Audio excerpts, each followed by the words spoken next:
À la une de l'actualité de ce mercredi 24 avril, la reprise du procès de Cheikh Béthio Thioune et ses disciples. 6 accusés à la barre ce matin, dont Khadim Seck, accusé d'avoir tiré sur l'une des victimes, Ababacar Diagne.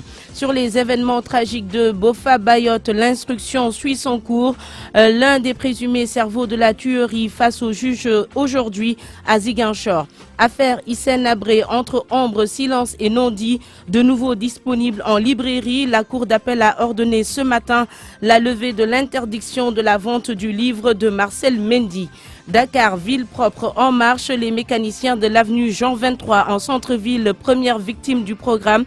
Ils sont désemparés. Reportage de Nafissatou Silla. À suivre l'actualité internationale, ce sera tout à l'heure avec Binta Diallo. Un front de l'opposition en Guinée contre un troisième mandat du président Alpha Condé. Sidya Touré se veut catégorique et ferme, vous l'entendrez. Malabo accuse un des principaux opposants du président Obiang Nguema de fomenter un coup d'État. Les autorités équato-guinéennes l'ont fait arrêter au Tchad. Andrés Ezono Ondo a été finalement libéré aujourd'hui. Des inondations font 51 morts en Afrique du Sud. Le président Cyril Ramaphosa est sur place. Rendez-vous dans 15 minutes pour le développement, juste après la page des sports de Soda Cham. Football, Ousmane Sy repose désormais dans son éternelle demeure. L'entraîneur adjoint du Jaraaf de Dakar a été inhumain ce matin. Les demi-finales de la CAN U17 se jouent ce mercredi. Nigeria, Guinée, Cameroun face à l'Angola. Nous parlerons également de basketball avec les quarts de finale de la Coupe du Maire chez les dames. Ce sera au stadium Marius Ndiaye Athlétisme avec la réaction du président de la fédération sur la belle prestation ou les belles prestations des équipes jeunes du Sénégal. Mbaye Sidi Mbaye nous rejoindra pour sa chronique hebdomadaire, la revue de presse Georges Déthié Diop en fin d'édition. Point de vue, quelle lecture faire des mesures annoncées pour la campagne agricole 2019? Débat aux environs de 12h35.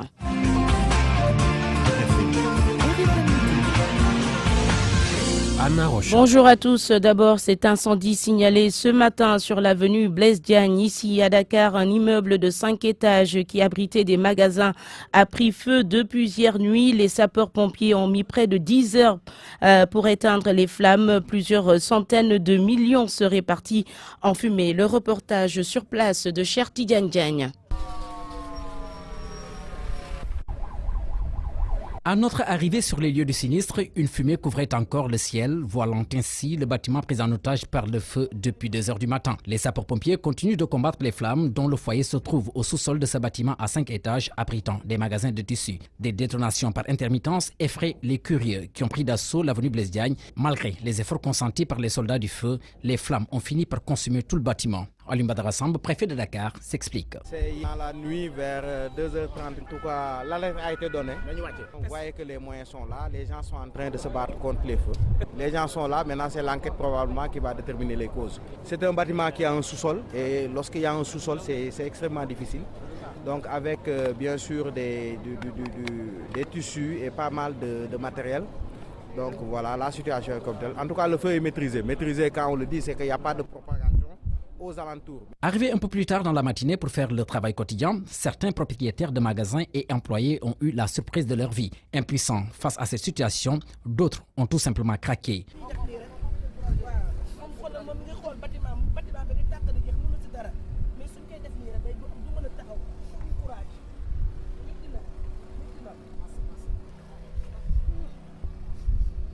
Tout un investissement à coups de millions de francs CFA est parti en fumée. L'origine du feu reste inconnue. Notre grand reporter Cheikh Tidiane Diagne, cet incendie aussi ce matin au centre commercial de Kaolack. Une mercerie a pris feu, mais les flammes ont été vite maîtrisées. Des tissus et d'autres articles ont été calcinés. Le délégué du centre commercial dénonce les installations électriques anarchiques dans ce centre commercial. Oumar Thiam, que vous aurez l'occasion d'écouter dans l'édition d'information de 13h. Il est midi et 6 minutes. Merci d'écouter le grand journal sur RFM. Pour moi, RFM, c'est la radio de la réactivité. RFM, partout, tout le temps. Deuxième jour d'audience ce mercredi au tribunal de Mbour pour les présumés coupables des meurtres de Bara Sow et Ababakar Diagne. 6 accusés sont appelés à la barre, parmi eux Khadim Seck, accusé d'avoir tiré sur l'une des victimes, et Demba Kébé, considéré comme l'instigateur de la bagarre entre les disciples de Cheikh Béthio Thioune. On y reviendra dans un instant avec Abdourahmane Diallo qui est sur place au tribunal de Mbour. L'instruction suit son cours dans l'affaire des événements de Bofa Bayotte. Le juge d'instruction de Ziguinchor doit auditionner aujourd'hui le journaliste René Capin-Bassène, considéré comme un des cerveaux de cette tuerie. Avant lui, d'autres suspects ont été entendus. Le juge d'instruction mène ses auditions depuis le mois de mars dans le cadre de cette affaire. Pour rappel, 14 exploitants forestiers avaient été tués le 6 janvier 2018 dans la forêt de Bofa Bayotte en Casamance. Une vingtaine de suspects ont été emprisonnés. La plupart ont été transférés à Dakar où ils sont en prison en attendant la fin de l'instruction. On va tout de suite à Mbour. Abdourahmane Diallo est en ligne. Bonjour Abdourahmane. Bonjour Anna. Qu'est-ce qu'on peut retenir de cette première matinée du deuxième jour d'audience du procès de Cheikh Béthio Thioune et ses disciples? Il faut dire que 6 accusés sont devant la barre actuellement. Et, la première personne à être entendue, c'est Serigne Khadim Seck, celui qu'on accuse d'avoir tiré sur Ababakar Diagne. Il confirme détenir une arme donnée par Cheikh Béthio Thioune, mais c'était avant les élections présidentielles de 2012. Le Kantakoun estime qu'il a tiré 3 coups en l'air et c'est le 4e coup qui a touché Ababakar Diagne et c'est par mégarde car il courait. La deuxième personne entendue, c'est Demba Kébé, où lui aussi, il est accusé d'être l'instigateur de la bagarre, mais Demba précise qu'il n'a pas donné l'ordre aux talibés pour se battre, mais il leur a juste demandé de sortir de la maison car il y avait le groupe de Bara Sow qui attaquait la maison du Cheikh. Pape Anne, c'est le gars qui conduisait le pick-up où on avait trouvé des traces de sang, mais il a précisé que c'était du sang des moutons qu'il transportait la veille. Cheikh Balla Diouf aussi fait partie des personnes qu'on a entendues ce matin. Lui, il estime qu'il n'a pas assisté à la bagarre, mais il fait partie de ceux qui ont déplacé et enterré les corps sans vie de Bara Sow et à Ababakar Diagne. Samba Ngom aussi, lui, il détenait une arme sans autorisation.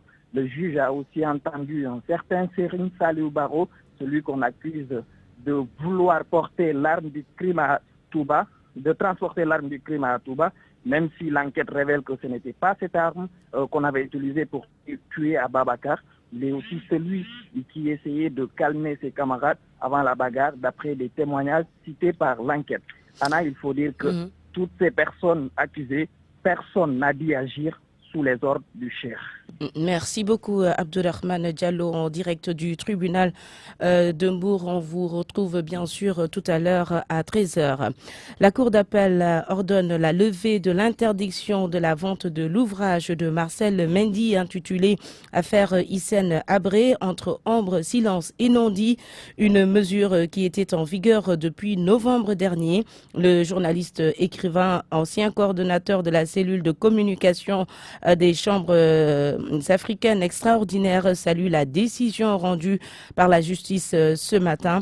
Il parle de victoire. Marcel Mendy, interrogé par Ndiogo Diène. Dès l'apparition du livre, M. Hissène Habré s'est précipité pour porter plainte contre moi, demandant au juge d'interdire la vente, la diffusion et la distribution du livre, ce que le juge a fait en première instance. Naturellement, n'étant pas d'accord avec cette décision, j'ai fait appel en accord avec mon avocat et de procédure en procédure, de renvoi en renvoi comme on dit, puisque son avocat n'a pas cessé de faire du dilatoire. Le juge a finalement décidé de retenir l'affaire et de donner son délibéré aujourd'hui. Alors c'est ce qui a été fait. Donc à partir d'aujourd'hui, l'interdiction qui frappait la vente, la distribution et la diffusion de mon livre, je m'en réjouis, d'autant plus que c'est 2 droits fondamentaux qui ont été rétablis dans cette affaire. D'une part, la liberté d'expression et d'autre part le droit du public à l'information. Alors pour un démocrate comme moi qui se soucie du respect des droits de l'homme, eh bien ce n'est que justice et je m'en réjouis encore une fois. C'est une décision qui me paraissait injuste à tout point de vue. Marcel Mendy, journaliste, écrivain. Les mécaniciens déguerpis de l'avenue 23 sont désemparés. C'est à leur insu que leurs garages de fortune ont été rasés. Ce sont les premiers touchés par le programme Dakar Ville Propre. L'opération de désencombrement a démarré hier en centre-ville. Nafissatou Silla est retournée sur les lieux reportage. Tout a disparu de leur garage. C'est un endroit tout propre que ces mécaniciens ont trouvé ce matin. Pas un seul outil ne traîne, encore moins une épave de voiture. Souleymane Seydi n'en revient pas. Ils ont emporté juste le petit matériel, les gros outils sont avec nous. Ils ont aussi enlevé les tables et autres affaires, pas aussi importantes, et des véhicules appartenant aux riverains. Le programme Dakar Ville Propre est passé par là, au détriment de ces garages opportunistes établis sur l'avenue Jean 23, près de la place Soweto. On est là depuis plus de 20 ans et ce déguerpissement nous fait vraiment mal. Et ils n'ont agi sur aucune base, ce n'est pas normal. Aucune sommation formelle n'a été servie à ces garagistes et ils estiment qu'on aurait au moins pu y mettre les formes. C'est normal d'enlever tout ce qui est déchet dans la capitale, mais on aurait pu nous avertir à temps. Pour Abdou Koumé, cela va être compliqué de travailler normalement. Moi, je n'ai pas le choix, je vais rentrer bredouille à la maison, sinon je fais quelques dépannages pour au moins rentrer avec quelque chose à la maison. Ce programme enclenché hier va se poursuivre pour désengorger les artères de la cité, une nécessité pour embellir la capitale. RFM, la radio de toute l'actualité. Anna Rocha. À 12h13, parlons de la commercialisation de l'anacarde. Le nouveau ministre du Commerce reste sur la même lancée que son prédécesseur. Il s'agit de faire passer les noix par le port de Ziguinchor. C'est une mesure qui permet de disposer de statistiques et d'élaborer une politique appropriée de cette filière. Aminata Som-Diatta l'a dit à Sédhiou à l'occasion de la cérémonie officielle de la Ziara de Baguère. On l'écoute. Pour pouvoir élaborer déjà une politique appropriée, mais également la mettre efficacement en œuvre, il faudrait disposer de statistiques. Or, dans la région naturelle de la Casamance, il était difficile de quantifier vraiment, en tout cas, la quantité d'anacarde produite chaque année. Parce que ça passait par le port de Banjul, donc il était difficile pour nous d'avoir une idée précise de ce que la région produit. Mais aujourd'hui, avec cette mesure qui a été prise l'année dernière par le ministre Alioune Sarr, donc la noix d'anacarde doit passer par le port de Ziguinchor, ce qui nous permet d'avoir une idée de la quantité d'anacarde que nous produisons chaque année. À partir de là, naturellement, il y a des stratégies qui seront mises en place et qui vont permettre non seulement de favoriser l'écoulement du produit, mais également sa transformation. C'est parce qu'à partir de la transformation que nous pouvons véritablement créer des emplois, mais également ajouter de la valeur sur le produit. Les femmes de toutes les régions peuvent s'attendre quand même à avoir une considération majeure dans notre travail. Au-delà des femmes, les jeunes, parce que nous sommes ministres du commerce et des petites et moyennes entreprises et nous savons que les petites et moyennes entreprises, nous avons les groupements économiques et dans ces groupements économiques, nous trouvons surtout des jeunes et des femmes. Et donc nous pensons que nous allons mener beaucoup d'actions en leur faveur, d'autant plus que, comme vous le savez, l'une des priorités majeures du président de la République, c'est l'emploi des jeunes, mais également l'autonomisation des femmes. Aminata Som-Diatta, ministre du Commerce, au micro de Max Kamfani.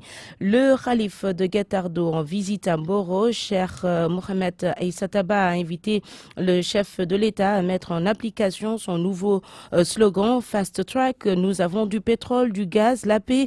Il nous faut juste aller vite, a dit le calife. C'était lors de la ziara annuelle de Mboro. Cheikh Anta Diop. Mboro et les habitants du littoral ont accueilli le calife de Guet-Ardo, Cheikh Mohamed Aïssataba. Ce guide spirituel devant les populations des Niayes a délivré un message fort autour de l'unité des confréries.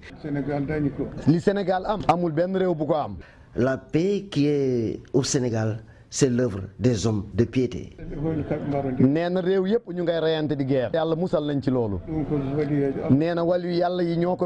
Nous voulons faire en sorte que toutes les tariqas soient unies et se concertent sur les questions majeures. Il a aussi exhorté le président de la République et son gouvernement à aller vite pour prendre en charge les préoccupations des populations. Nous avons du pétrole et du gaz, Monsieur le Président. Nous vous demandons d'aller vite. Je prie pour que cette mission puisse aller à son terme au bénéfice de l'ensemble des Sénégalais.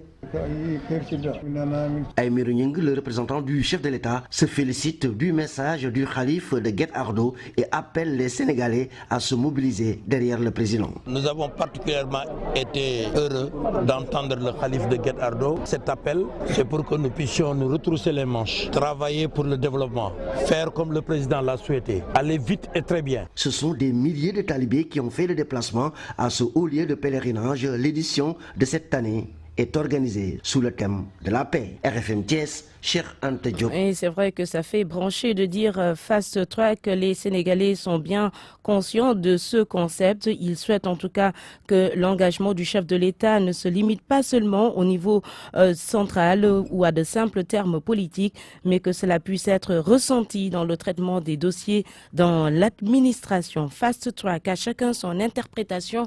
Un reportage de Koumba Sandiane Faye. Fast track invoque au sommet de l'État et qu'ils essayent d'expliquer selon leur compréhension. Fast track, c'est-à-dire une nouvelle notion quoi, que bon, président avec le même nom. Accélérer la cadence, comme disait Mimi Touré. Je pense que c'est ça. Toujours c'est des paroles politiciens. Moi je ne crois pas.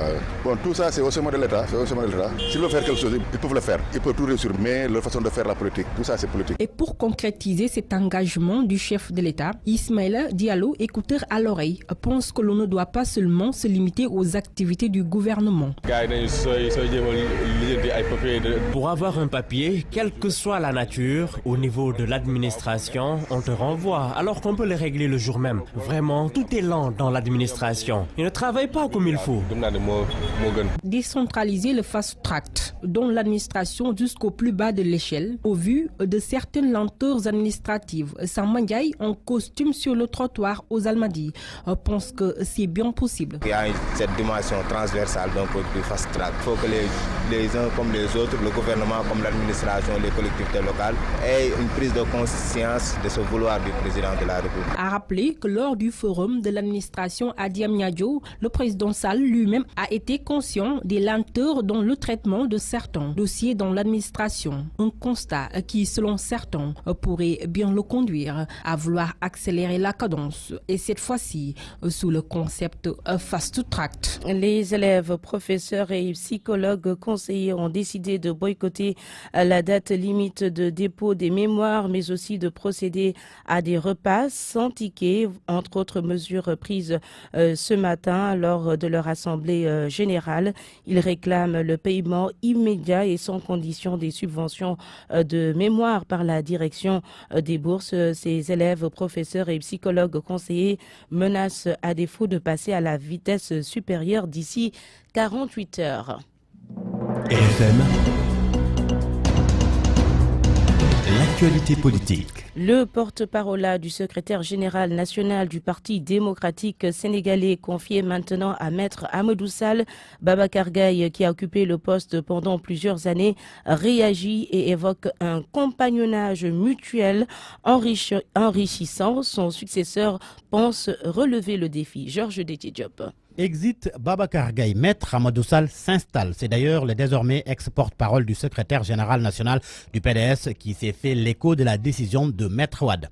Babacar Gaye qui a duré au poste plus de 10 ans. Je rends grâce à Dieu qui m'a permis de pouvoir accueillir cette décision avec philosophie. Je voudrais d'abord le remercier, lui, le président Wade, très sincèrement de m'avoir fait confiance à ce poste pendant 13 ans, mais surtout de m'avoir donné autant d'opportunités, beaucoup d'opportunités, d'être à ses côtés et d'agir là où il fallait pour le PDS. Je le remercie aussi très franchement de m'avoir dorénavant indiqué la voie à suivre pour aller à la source afin d'éteindre cette soif que j'ai de liberté, mais surtout d'éteindre mon désir ardent d'entretenir la pensée positive, mais et le devoir d'agir. Enfin, que personne ne pense que je prendrai une mesure qui va dans le sens d'hypothéquer l'héritage qui me revient de droit. Mon compagnonnage avec le président Abdoulaye Wade est pluridécennal. Rien, je dis bien rien, aucune machination, aucune incompréhension ne pourrait l'altérer. Babacar Gaye félicite par ailleurs son successeur. Amadou Sall mesure déjà la tâche qui l'attend et il compte relever le défi. Abdoulaye Wade est un homme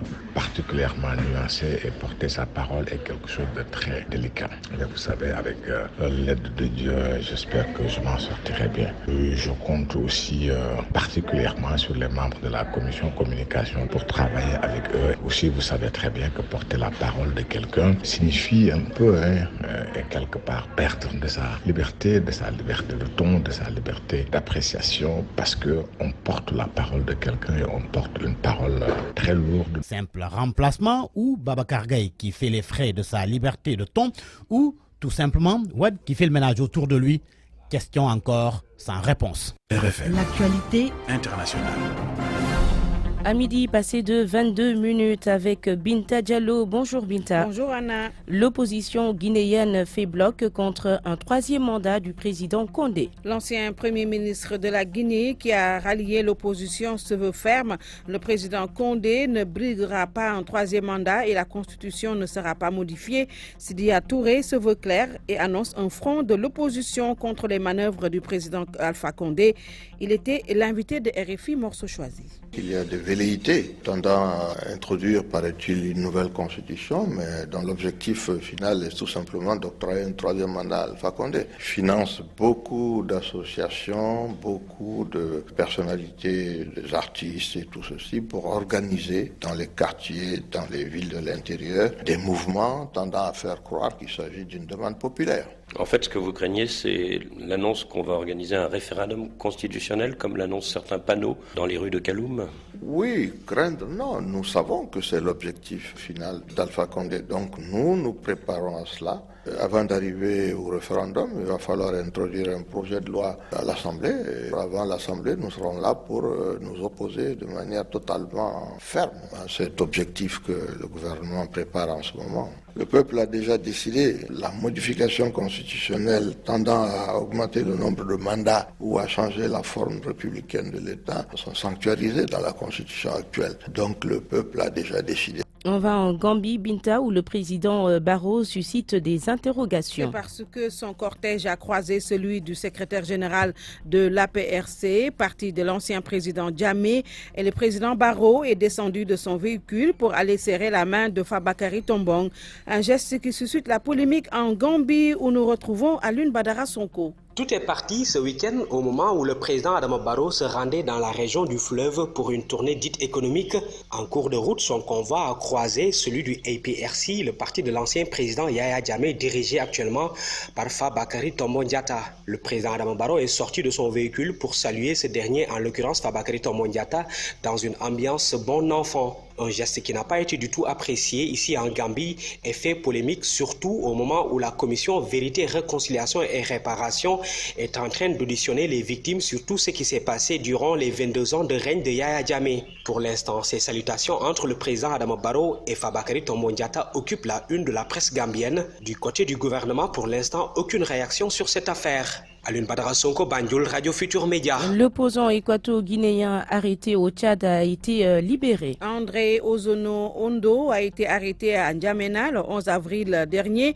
L'un des principaux opposants au président équato-guinéen est accusé par Malabo d'être parti pour acheter des armes et recruter des mercenaires afin de commettre un coup d'État en Guinée équatoriale. Les détails avec Daouda Diouf. Il a été arrêté le 11 avril à N'Djamena. Il quitte aujourd'hui le Tchad pour retourner à Malabo. L'un des principaux opposants équato-guinéens, Andrés Ozono Ondo, a été arrêté alors qu'il se rendait au congrès du principal parti d'opposition tchadienne, l'Union nationale pour la démocratie et le renouveau, l'UNDR. Après, les autorités de la Guinée équatoriale l'ont accusé d'avoir pour unique objectif l'acquisition d'armes et de munitions ainsi que le recrutement de terroristes pour commettre un coup d'État dans son pays avec un financement étranger. Avant-hier, le parti équatorien-guinéen Convergence pour la démocratie sociale, CPDS, avait condamné l'arrestation de Ozono Ondo, estimant qu'il s'agissait d'un enlèvement sans motif par les autorités tchadiennes. Il faut noter que le régime du président Obiang, âgé aujourd'hui de 76 ans et au pouvoir depuis 39 ans, est régulièrement accusé d'atteinte aux droits de l'homme par ses opposants et aussi par des organisations internationales.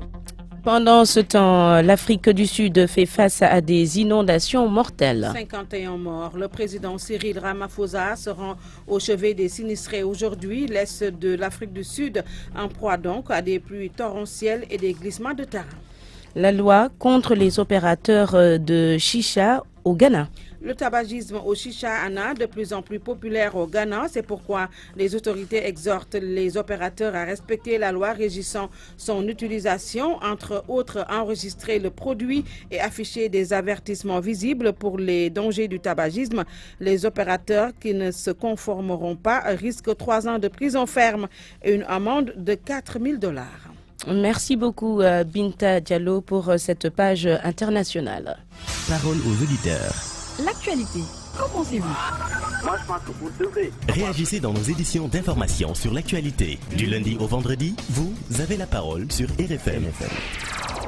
Quelle lecture faire des mesures annoncées pour la campagne agricole 2019? Le débat vers 12h35 avec le directeur de l'agriculture, Oumar Sané, et puis Sidiba, chargé de communication et porte-parole du CNCR, le Conseil national de concertation et de coopération des ruraux. RFM Sport. L'actualité des sports avec Soda Cham. Bonjour Soda. Bonjour Anna Rocha. À la une, le football. D'abord Ousmane Sy, entraîneur adjoint du Jaraaf, qui a été inhumé ce matin. C'était à la mosquée 27 angle 4 de la Médina. L'ancien gardien de but de l'US Gorée, du port autonome de Dakar et de l'AIC d'Amels de Médina repose désormais dans son éternelle demeure. Des témoignages au micro de Jean-Paul Ndour. Ousmane, celui qui le connaît, j'ai été avec lui d'abord au Damels où il a joué en petite catégorie. J'ai été aussi avec lui, son dirigeant au niveau du port autonome de Dakar, qui a été un gosse très correct, très gentil. Ousmane, si tu le vois, en premier lieu, tu ne vois que ses dents. Donc c'est un gosse très correct avec tout le monde. Là, une immense perte pour le quartier, pour le monde sportif. Hein. Une immense perte. Les relations que nous avons avec Ousmane Sy, c'est beaucoup. Parce que vraiment, c'était un gosse, il était très excellent. Un gosse qui était vraiment si bien, quand même, comme on le dit, vraiment humble, merveilleux. Vraiment un gosse, machallah. Bon, quand vous le voyez, alors la première des choses, c'est de voir ses dents. Donc, c'est un gosse, machallah. Il est excellent dans que le bon Dieu l'accueille dans son paradis, vraiment. Voilà, des témoignages recueillis tout à l'heure lors de la levée de corps du football sur le terrain. Soda, les demi-finales de la CAN U17 aujourd'hui. À 13h, le Nigeria, l'équipe la plus régulière de cette compétition avec 9 participations, fera face à la Guinée, 3e au classement lors des 2 dernières éditions en 2015 et en 2017. Et à 16h30, l'autre demi-finale qui va opposer plutôt Anna, le Cameroun à l'Angola qui va jouer sa première demi-finale en 4 participations. Et football toujours, Anna, on va parler aussi du tirage au sort des demi-finales de la Coupe de la Ligue prévue ce mercredi. Ce sera à 17h au siège de la Ligue sénégalaise de football professionnel. Le Caredas est composé de Djambar, seul club de la Ligue 2 et actuel leader même. Génération Foot, leader de la Ligue 1. Le Jaraaf de Dakar qui occupe la 3e place et l'US Gorée qui n'est pas loin de la ligne rouge. Et à présent du football en Europe. Avec la première Ligue 31e journée en retard à 19h. Ce sera le derby entre Manchester United et Manchester City. Les Citizens, deuxième au classement avec 86 points, visent la place de leader. À 18h45, Wolverhampton affronte Arsenal. 34e journée de la Liga espagnole à 17h30. Atlético Madrid fera face à Valence. 18h30, Espagnol Celta Vigo. À 18h30 toujours, Leganés Bilbao. À 19h, Levante va affronter Betis Séville. La 34e journée entamée hier avec une victoire de plus de l'actuel leader, le FC Barcelone, prend fin demain jeudi. L'actualité des sports, Soda Cham, c'est aussi... Oui, allez-y. De l'athlétisme. Oui. De l'athlétisme. Avec le président de la Fédération sénégalaise d'athlétisme qui magnifie les belles prestations des Lionceaux au championnat d'Afrique U18 et U20 à Abidjan. Sarah Wali affirme que c'est un travail d'une longue haleine.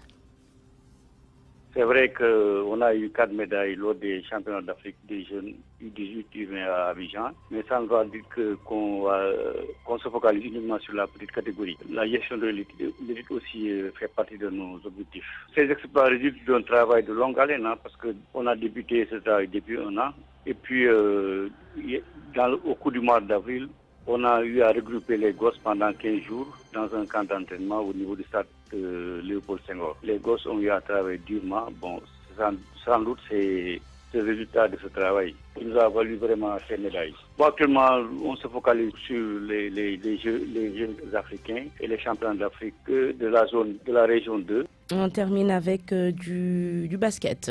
Avec les quarts de finale de la Coupe du Maire chez les dames au stadium Marius Ndiaye à 17h30, BOP Isexport à 19h. Debalok va affronter Ville de Dakar. Les quarts de finale se poursuivent demain à Sfogia. Dakar Université Club Jaraf. Anna, c'est tout pour cette page des sports. Le prochain journal des sports à suivre dans l'édition d'information de 13h. RFM, la chronique du jour. Nous sommes mercredi, la chronique de Mbaye Sidi Mbaye. Refuser l'assignation à une position souffre-douleur ad vitam aeternam. Refuser l'iniquité habillée du manteau du juge, appliquée de façon sélective, sans entrave. Ni de droit, ni diplomatique, ni morale, ni administrative. 2 années durant, même à l'exil, sur un autre continent, et seul, avec comme interlocuteurs des fonctionnaires à charge qui ne comptent que sur le moment de faiblesse qui vous fera avouer les fautes que vous n'avez pas commises. Je suis en train d'évoquer l'affaire Lamine Diack, évidemment. Abandonné comme un apatride, l'ex-président de l'I2AF est comme pris dans une souricière en France, juste à la fin de son mandat. Ce haut cadre de la haute administration du Sénégal, inspecteur des impôts, sportif de haut niveau, chez lui et en France, sous les couleurs coloniales, Lamine Diack est un citoyen comme tous les grands pays aimeraient en avoir. Tout le monde sait, le sport de haut niveau, au plan international, brasse des fortunes colossales. Présider l'I2AF, le patronat de l'athlétisme mondial, une 15aine d'années durant, peut-être, bien sûr, créer des jalousies et susciter des complots assassins. Voilà un imbroglio qui s'est étalé très vite à l'échelle universelle en se compliquant à chaque nouvel élément du dossier. Les aspects juridiques et judiciaires, évidemment, dépassent notre entendement, sauf que notre niveau de logique nous pousse à croire que seule une autorité suffisamment représentative, dissuasive et crédible peut aider au dénouement.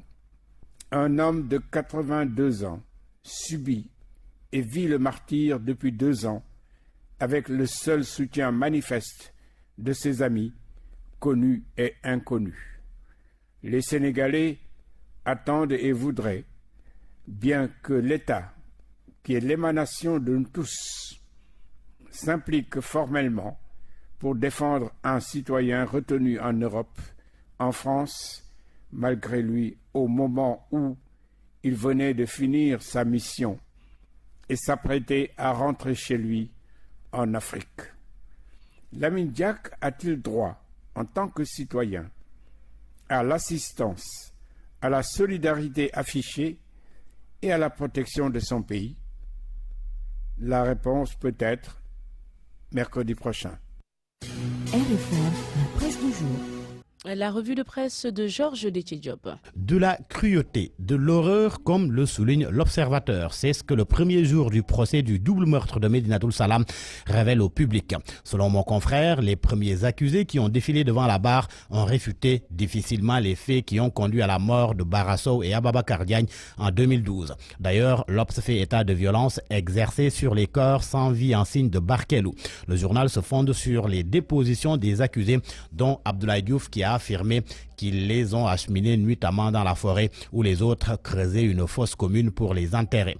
Tout simplement glaçant. C'est comme ça que les Échos qualifient le récit des accusés. Le journal fait aussi état d'images d'horreur du meurtre atroce des 2 talibés de Béthio, confirmant ainsi l'Observateur. Selon mon confrère, les corps étaient ensanglantés, couverts de sable avec des traces de blessures d'une rare violence. Des blessures ouvertes causées par des objets tranchants sur la joue d'Ababakar Diagne et le front tuméfié de Barasso sous l'effet des coups avec des objets contondants. Et le plus hallucinant, si l'on se fie à Vox Populi, l'accusé Serigne Khadim Seck a affirmé avoir tiré sur Ababakar Diagne avec l'arme que lui avait remis le cheikh. Le quotidien rapporte ses propos selon lesquels Cheikh Béthio Thioune lui a donné une arme et lui a demandé de ne jamais laisser Barasso entrer dans la maison. Quant à Moussa Dieye, il a confié que les 2 corps ont été cachés dans la maison du cheikh. Autant de choses qui font dire au journal Le Quotidien que les premières auditions des accusés permettent de serrer les responsabilités dans cette affaire.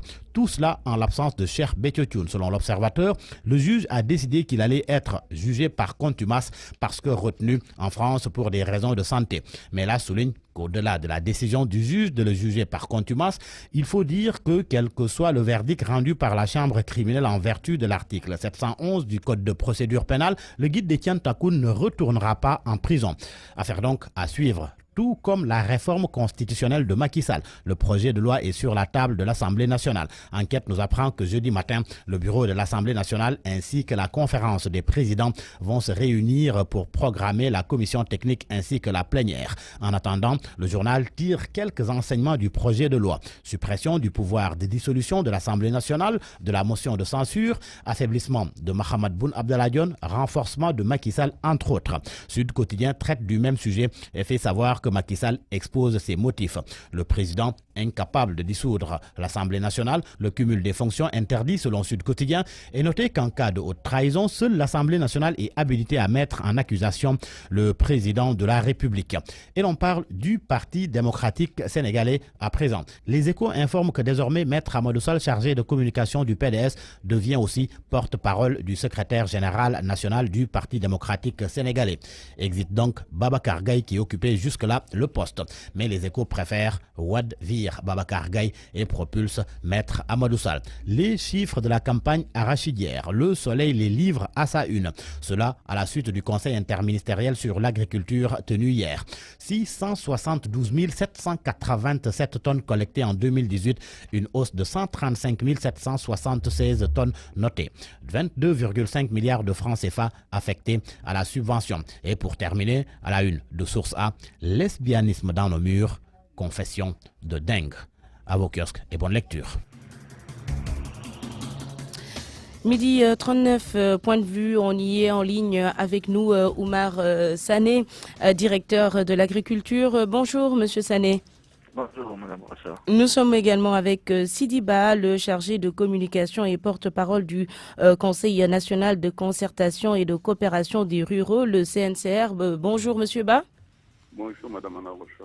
On démarre avec vous, Sidi Ba. Hier, lors du conseil interministériel consacré à la campagne agricole à venir, il y a eu déjà un premier bilan de ce qui a été fait l'année dernière. On nous dit qu'il y a eu une hausse du volume collecté par rapport à l'arachide en 2018. La production céréalière également en hausse de 15%. Est-ce que vous êtes satisfait de ce qui a été fait l'année dernière ?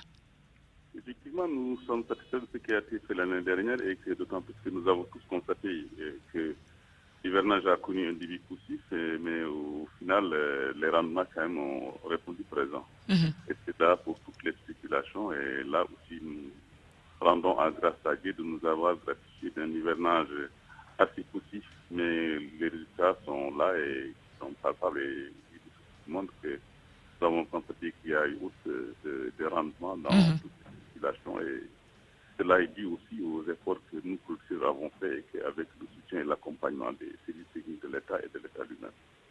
Oumar Sané, vous êtes le directeur de l'agriculture. On ne peut pas dire qu'il n'y a pas eu de quoi, qu'on a souvent entendu parler des problèmes de points de collecte, mais également du problème de financement. Comment rectifier le tir pour cette campagne de commercialisation agricole 2019? Oui, merci. Donc, je pense que d'abord, nous félicitons tous les acteurs qui ont contribué à ce qu'on ait ces résultats. Parce que l'État a mis des conditions favorables, mais les producteurs, les organisations de producteurs, comme on a mis Sidiba, nous les félicitons dans ce sens-là. Bon, ce qu'il faut dire, c'est que nous, chaque année, on fait la situation, comme le bilan cette année, donc on a tiré avec certaines contraintes qui ont été signalées. Donc, nous comptons poursuivre les concertations avec tous les acteurs pour voir exactement cela. Parce que nous ne travaillons pas seuls comme dans le passé. Nous avons des comités que nous avons mis en place pour voir exactement, évaluer tout ce qu'on doit faire pour qu'il y ait plus d'impact dans le futur. Donc, sur les points de collecte, aujourd'hui, donc tout le monde en a parlé, mais au finish, nous avons vu que nous avons plus de 672 000 tonnes collectées, donc avec plus de 100 000, avec les 180 000 tonnes, avec les 89 000 tonnes pour les huiliers, et plus de 334 000 tonnes pour l'exportation. Donc, nous voyons aujourd'hui que même le prix de l'arachide a atteint plus de 250 francs par kilo. Donc, tout cela, avec le vécu, donc l'année dernière, ce qu'on a vu comme expérience, donc nous pensons que nous allons pouvoir améliorer le système, parce qu'il ne faut pas dire que le système n'est pas bon. Le système a produit des résultats. Nous avons eu des recouvrements records et des productions records avec ce système-là, mais quand même, c'est perfectible. Donc, avec les organisations, nous allons continuer donc, dans ce temps-là pour voir quels sont les points d'amélioration et le faire donc, pour cette campagne 2019-2020. Le gouvernement voudrait aussi qu'il y ait plus de semences certifiées par rapport aux semences écrémées. Où en est ce point? Oui, nous avons fait des propositions. Nous attendons donc la validation du point de vue budgétaire. Mais les propositions vont dans le sens d'avoir plus de 60 000 tonnes donc, de semences certifiées et 15 000 tonnes de semences écrémées. Mais tout cela, donc, comme je te dis, nous attendons donc, la validation donc, du point de vue budgétaire, comme l'a si bien dit M. le Premier ministre hier lors des recommandations. Nous travaillons avec le ministère de l'économie et des finances pour définir donc, du point de vue budgétaire et avoir les quantités donc à mobiliser et à mettre subventionné pour mettre ça à la disposition des producteurs. Sidiba, vous, comment faire aujourd'hui pour augmenter la production des principales filières agricoles? L'arachide, le riz notamment, parce qu'on n'a pas encore atteint l'autosuffisance en riz, par exemple. Je pense qu'effectivement, l'État a déjà fait beaucoup d'efforts pour soutenir les efforts que nous faisons. Et que je pense que cet effort-là doit être maintenu et soutenir toutes les filières, que ce soit les filières oignons, que ce soit les filières patates douces, que ce soit les filières riz et les filières manioc. Toutes les filières du Sénégal nous intéressent parce que nous savons que le Sénégal ne peut se développer qu'à travers son agriculture. Et nous avons la chance d'avoir un État quand même qui entre, qui réfléchit et qui pense, qui met l'agriculture au cœur de ses préoccupations à travers le SACAF. Et je pense que là aussi, comme de par le passé, nous pensons que le nouveau ministre de l'Agriculture et du Développement rural va s'inscrire dans la logique de ses prédécesseurs et continuer la discussion, continuer le dialogue avec les organisations de producteurs, avec les producteurs eux-mêmes qui sont à la base, qui sont à la base et qui fournissent de gros efforts pour que pour que le Sénégal atteigne des niveaux de production records, et c'est là au niveau de toutes les filières, et que quand les producteurs parviennent à relever le défi de la production, et nous pensons aussi que l'État doit nous accompagner à relever pas un peu, bien sûr, à relever le défi de la commercialisation et le défi de la transformation de cette production. Et cette production-là, si elle est transformée, il y a une valeur qui est ajoutée à cette production. Et là, je pense que